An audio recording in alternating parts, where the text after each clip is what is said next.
The SAG bond, or SAG-AFTRA bond, is the primary assurance we have in place that that payroll will be delivered to the talent.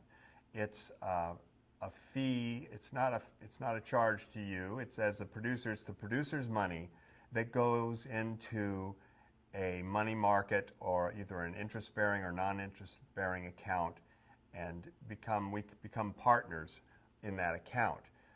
So it's a joint account, and we both have to have agreement on how the money is released. It's determined by looking at your projected project, which really sounds silly, didn't it? But it's determined by looking at your production schedule and your cast and what you intend to pay them. Generally, it is 2 weeks of the SAG-AFTRA payroll, the first 2 weeks, or 40% of the entire SAG-AFTRA payroll for the project, whichever one is greater. This is necessary because in a SAG-AFTRA project, it's possible to shoot 2 weeks before the first week payroll is due. And if something terrible were to happen and there was no money after 2 weeks, we would need to know that we could at least cover the base pay for the performers for that period of time. The determination can be affected by your negotiation with actors and their agents. Sometimes an actor's agent will require an escrow account be set up for their particular performer. And if we see a copy of that escrow account and we see that the money is secured and to be paid out in a certain manner, then we can reduce the bond by a certain percentage.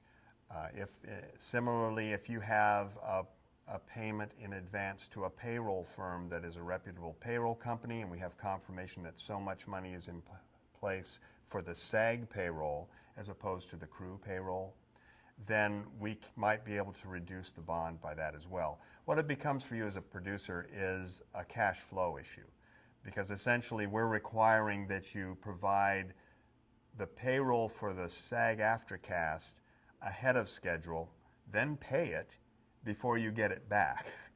So you're paying it twice, and we understand that that's a problem, but it's one of those sins of the fathers things. We've been burned too many times, and the SAG cast gets burned if they aren't paid. So that money all comes back to you once you've wrapped production and turned in your final cast list information sheet with all the details of it.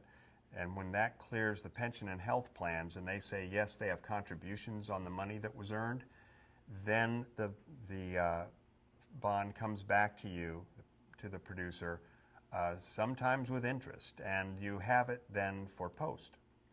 Otherwise, you might have spent it and not had any money for post. So it can be a very good thing.